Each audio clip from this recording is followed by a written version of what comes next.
Pastor Tim here. Great Thursday. Get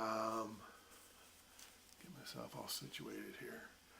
Hey, question. Have you ever done the right thing, but it cost you? You know, where maybe it's something simple, maybe it's something, a little bit more extreme, but just you knew you had to do the right thing. And yet it cost you. It cost you some time. Maybe it cost you some money.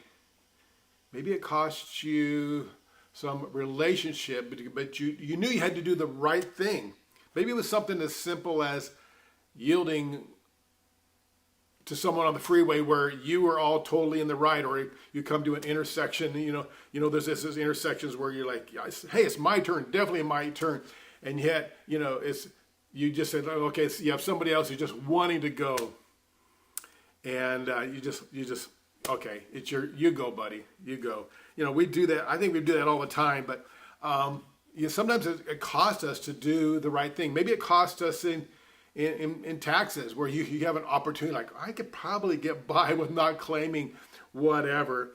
And yet, no, you do the right thing. It's not always easy to do the right thing. Sometimes just doing the right thing is just keeping your mouth shut when you know you're right, when you know you're in the right, and you're like, okay, I'll just keep my mouth shut, and because it's just gonna grow. Nothing's good is going to come from this, or you're just gonna keep your mouth shut about some information. Like, no, it's just better to keep to myself, and so it's sometimes always doing the right thing is going to cost you. But here's what you have to do. Well, I want to look at this verse here in Matthew chapter 14, because it's about a guy who, by the name of Herod, he was one of 4 leaders in Israel at the time, and his dad, or his granddad, was Herod the Great. Herod the Great, I don't know if you remember, is at the time of Jesus' birth, had all the baby boys around Bethlehem killed. So Herod has not a very good family tree there, pretty ruthless family tree. But it says in Matthew chapter 14, we're going to look at verses 3, maybe up through verse 9. Is talking about Herod. He says, and John the Baptist and Herod's birthday. It says, now Herod had arrested John and bound him and had him put into prison because of Herodias, his brother Philip's wife. For John had been saying to him, it is not lawful for you to be with her. Herod wanted to kill John, but he was afraid because he was popular with the people. Herod took Herodias as his wife, but she was his brother's wife. But for some reason, well, I don't know, maybe it doesn't really say, but she came to be with him, and so they're having a birthday celebration. It's Herod's birthday. Verse 6, and then Herod, it says, on Herod's birthday, the daughter of Herodias, not even his stepdaughter, the daughter of Herodias, danced with the guests, and it pleased Herod so much that he had promised an oath to her that prompted him. He said, whatever you want, I'll give to you. So it prompted by her mother, she said, give me here on a platter the head of John the Baptist. Wow. So what does Herod do now?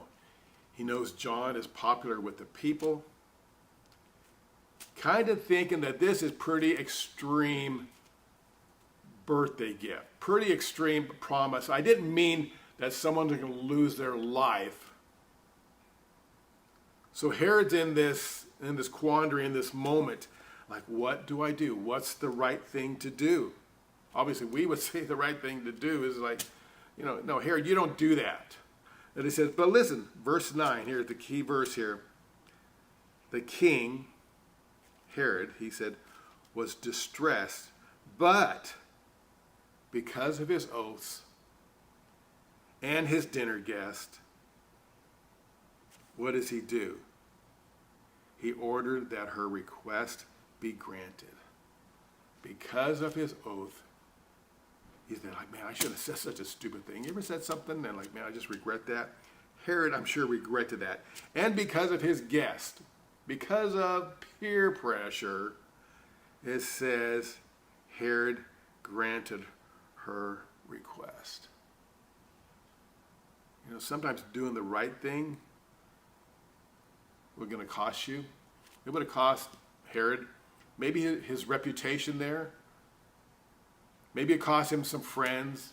Herod, you made this oath, but that was the right thing to do, is say, no, I'm not going to take John's life. This was crazy. So maybe even just bringing it down at home, sometimes even with me, just making time, spending time in God's Word. See, that's cost me. Not anything because of being a pastor, but it just costs you time.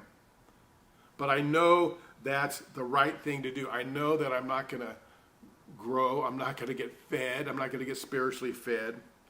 It costs me. It's the right thing to do. Maybe in spending time in prayer. That's the right thing to do. Because a prayerless Christian is a powerless Christian. And I want to be a powerful Christian. I want to be a powerful follower of Christ. I don't want to be this mediocre follower of Christ. So that cost me. Cost me in my time. Cost me in prayer. Maybe it's in other things. But just kind of ask yourself today,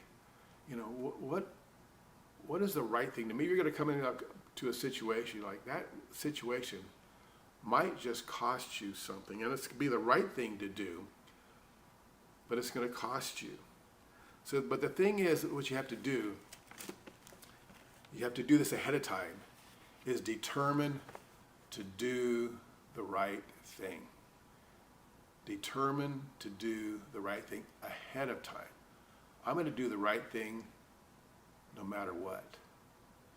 And sometimes that costs us. So hopefully that gives you a little encouragement today. That was, again, is in Matthew 14, verse 1 through 12 there.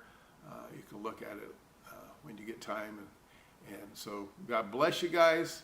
Take care and have a great, great day. Bye-bye.